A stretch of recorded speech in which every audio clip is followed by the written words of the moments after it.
a dream I know, deep up my feelings for you. There has been suspense in Kanu since on Thursday when Mohammed Sanusi II was reinstated as Emir of Kanu 4 years after he was disposed. Moving on, we have the Federal High Court in Abuja has dismissed a lawsuit brought by the impeached Deputy Governor of Edo State, Philip Shaibu, seeking to nullify the February 2022 governorship primary of the People Democratic Party in the state. But guys, before we comment fully, welcome back to Reality Latest Gist, your home of news and politics. Thank you so much for joining us on today's news. If today is your first time of watching, kindly subscribe, like, comment, share, and also the notification bell to get notified whenever we drop a video. To all our amazing subscribers, thank you so much for joining us on today's news. To all our viewers, thank you so much for joining us on today's news. So guys, let's proceed with the news. There has been suspense in Kanu since Thursday when Mohammed Sanusi II was reinstated as Emir of Kanu 4 years after he was disposed. So my people, the protest erupted in some part of the Kanu on Sunday over the state government reinstatement of Mohammed Sanusi II as the Emir of Kanu. In Gaya and Nasarawa, where the protest took place, residents poured into the streets to register their grievances over Sanusi reinstatement. Residents of Gaya protested against the dissolution of the Gaya Emirate by the state government. The Gaya Emirate is among the Emirate Council recently dissolved by the Kanu state government after the Kanu Emirate Council Law of 2019 was amended. So the new law that was enacted by the New Nigeria People Party controlled House of Assembly undid the law that former Governor Abdullahi Ganduje used in 2020 to create the additional Emirates and dethrone the Sanusi II as the 14th Emir of Kanu. So the dissolution of the Emirate Council was finalized when Governor RI0US signed the amendment bill into law on Thursday and ordered the emirs of affected Emirates, including Ali Ibrahim Abdul Qadir, Emir of Gaya, to hand over to Deputy Governor Abdulsalam Gwazo. Gwazo oversees the Ministry of Local Government and Chieftaincy Affairs. So residents reported that the dethroned emir vacated the palace at midnight on Thursday with no immediate sign of violence or resistance. Armed security personnel were present in the town maintaining order.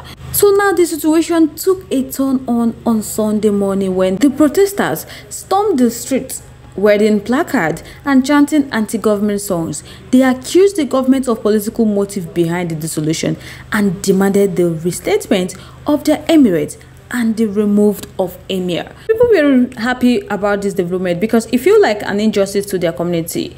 Another protester, Aminu Abdullahi, said that they sees this as a political move to undermine their traditional institution, that the government should reconsider their decision and respect their cultural heritage. So now the protester has pledged their allegiances to the traditional leadership and they have called for the restatement of the Gaya Emirate. My people, in Nasarawa, the protesters are calling for Mohammed Sanusi removal and the restatement of Aminu Ado Bayero as the Emir of Kano. They stormed the road close to the Nasarawa residence of Aminu Ado Bayero, wearing placards with varying inscriptions. They chanted solidarity song as they marched through the streets to press home their demand. Governor Yusuf has yet to respond to the protest. However, the government's initial stance suggests that the dissolution is part of a broader strategy to centralize control and streamline the traditional leadership structure in Kano State. The development continues to unfold as the affected community await further clarification and possible resolution from the state authorities. And they should be coming down. Ganduje removed Sanusi. Heaven did not fall. Yusuf did his own. They are all protesting. How did our traditional and cultural system of government got to this level where politicians can enthrone and dethrone at will? I hope APC will pay them after they finish the protest, because these people can't even protest for the economy of this country for all the kidnapping that is going on. They are here protesting in what will not even benefit them. APC are just using them to catch crews. I'm with the Coco. Kano State has always been peaceful for a long time. Now politicians want to destroy this. Like many people are now saying that the governor should please do not set Kano State on fire because of he wants to revenge on what Ganduje did. Some are saying that Ganduje should be blamed for all this problem, that he was a very bad leader in Kano State, that he just wants to settle his personal, self. That was why he left a legacy of problem for the Kanu people and the subsequent leaders. In that case, he needs to be brought back to account for all this. Hey. Honestly, the situation in Kanu State is complex, with political tension and protests over the dissolution of the emirate. The judiciary and security agency have intervened to maintain order, and stakeholders have commended their efforts. The emirship tussle in Kanu State continues, with some residents resisting the abolishment of the 5 emirates. So Ganduje should be held accountable. So guys, I would like to know your thoughts, your contributions, your opinions are in the comment section. I would love to hear from you. The Federal High Court in Abuja has dismissed a lawsuit brought by the impeached Deputy Governor of Edo State, Philip Shaibu, seeking to nullify the February 2022 governorship primary of People Democratic Party in the state.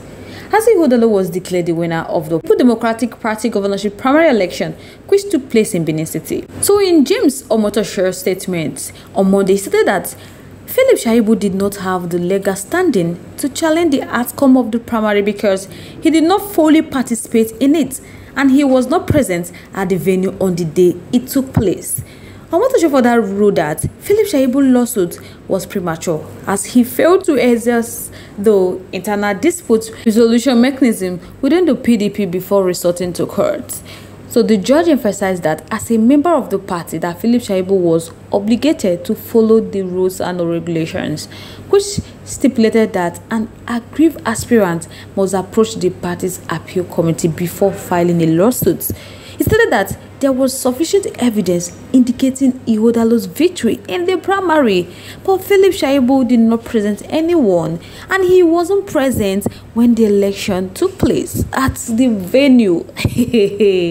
So they said the lawsuit has been nullified, and RI0US is the rightful winner of the People Democratic Party governorship primary election that took place in Benin City. Since Philip Shaibu has failed to exhaust the internal dispute resolution mechanism of the party before heading to court, that is why the lawsuit has been nullified. And moreover, as a member of the PDP, they said he's supposed to bound by the rules and regulations of the party. So that requires an aggrieved aspirant at a primary to first of all approach the party appeal committee before filing his suit in the courts. Therefore, he has no sufficient evidence to present. And moreover, Ighodalo has enough evidence to present against him. So that was why they nullified his lawsuit.